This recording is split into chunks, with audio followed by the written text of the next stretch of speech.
O que de fato é a comunhão do Espírito Santo? Existem algumas definições para a palavra comunhão. Os seminaristas, né, já devem entender bem sobre isso. Que significa comunhão? Koinonia. E essa palavra comunhão, ela tem alguns significados. Eu vou trazer alguns desses significados, não todos, alguns apenas, para que a gente possa destrinchar isso. Então, comunhão pode ser traduzido também como companheirismo, que significa amizade existente entre pessoas, entre companheiros. Pode ser companheiros de ministério, como o nosso caso aqui, pastores, né? Somos companheiros de ministério. Ministério de louvor, são companheiros de ministério. Eles trocam informações, né? Trocam, por exemplo, vamos fazer isso, né? Eles têm direcionamento, por exemplo, pastor viaja, tem sonhos, né, pastor? E aí, quando ele chega cheio de gás e tal, e ele divide com a gente, nós somos companheiros de ministério. O diaconato também estão sempre ali trocando, né? São companheiros e, enfim, na nossa vida nós temos companheiros, né? O meu marido é o meu companheiro. E quantas vezes, não é, amor? Às vezes, por falta de comunicação dá ruim, né? Nós precisamos nos comunicar, precisamos falar, precisamos entender que ser companheiro requer essa troca, para que não dê ruim, né? E aí também companheiros de sociedade, companheiros de amizade, enfim. Mas o que a Bíblia diz sobre o Espírito Santo sendo companheiro? E aí eu trouxe aqui o texto que está em Atos 20, do 22 ao 23. O Espírito Santo estava preparando Paulo para um momento que ele estaria vivendo. Ele já estava direcionando e explicando para Paulo o que ele passaria. Diz assim o texto: E agora, constrangido em meu espírito, vou para Jerusalém, não sabendo o que ali me acontecerá, senão que o Espírito Santo de cidade em cidade me assegura que me esperam cadeias e tribulações. Nós vivemos lutas, não é verdade? Assim como Paulo, ele teve muitas lutas no seu ministério.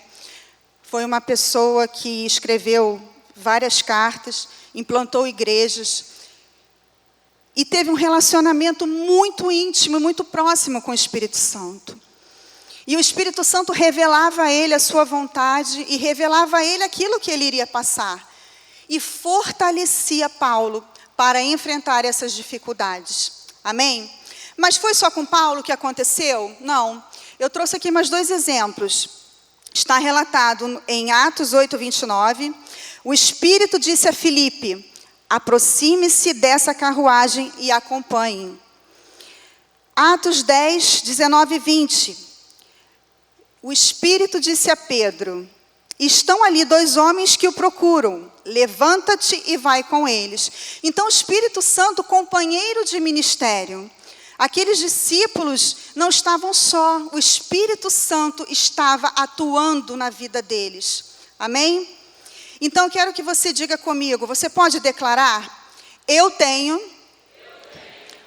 um companheiro que é o Espírito Santo. Você crê nessa verdade? Amém? Eu tenho um companheiro que é o Espírito Santo. A próxima definição sobre comunhão significa compartilhar juntos. O Espírito Santo, ele deseja compartilhar conosco seus pensamentos e sentimentos. E nós devemos, da mesma forma, compartilhar aquilo que nós estamos pensando, sentindo.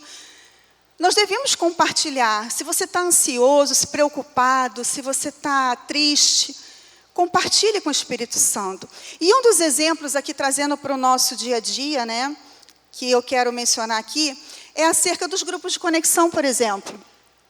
Quem participa de um grupo de conexão? Glória a Deus. Quem não participa? Poucas pessoas, né? Vocês gostariam de participar de um grupo de conexão? Amém? Se você gostaria de participar de um grupo de conexão, passa aqui no stand, que ali tem todas as informações. Mas o que eu quero dizer com isso, queridos? Lá no grupo de conexão, vocês que participam sabem, ali é um grupo onde a gente cresce, onde a gente compartilha, onde a gente divide, onde a gente troca experiências, onde a gente aprende. Então, dentro de um grupo de conexão, existe um compartilhar de pensamentos e sentimentos. Existe uma troca.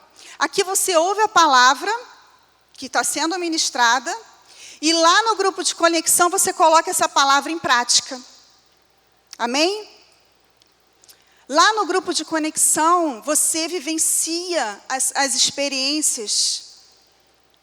Então é muito importante você estar conectado. É muito importante você estar em comunhão.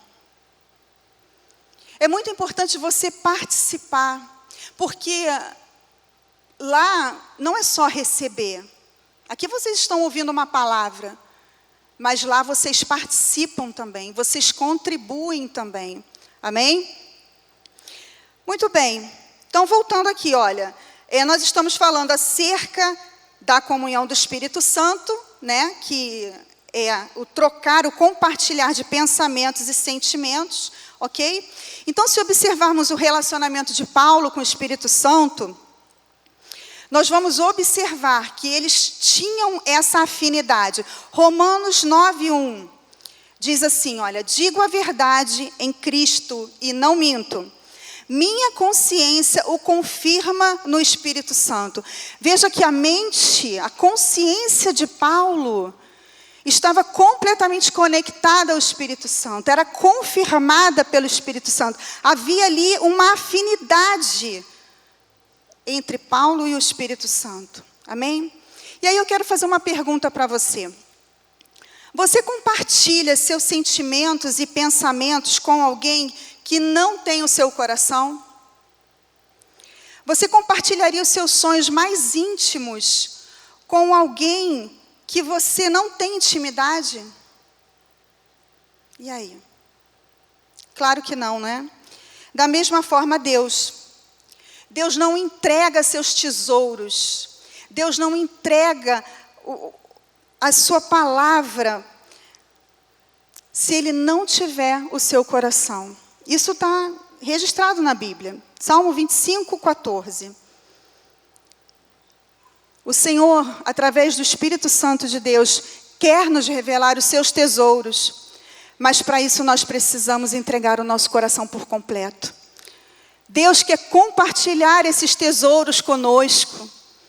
Imagina como isso é grandioso, imagina como isso é maravilhoso. Deus poder revelar os seus segredos a nós.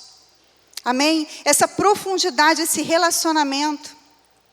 1 Coríntios 2:10, versículo 11 e 12 também, diz assim, olha, mas Deus o revelou a nós por meio do Espírito. 1 Coríntios 2, versículo 10, 11 e 12, diz assim, mas Deus o revelou a nós por meio do Espírito. O Espírito sonda todas as coisas, até mesmo as coisas mais profundas de Deus. Pois quem conhece os pensamentos do homem, a não ser o espírito do homem que nele está? Da mesma forma, ninguém conhece os pensamentos de Deus, a não ser o Espírito de Deus. Nós, porém, não recebemos o Espírito do mundo, mas o Espírito procedente de Deus, para que entendamos as coisas que Deus nos tem dado gratuitamente. E no fim desse capítulo, o texto encerra dizendo assim, nós, porém, temos a mente de Cristo. Amém?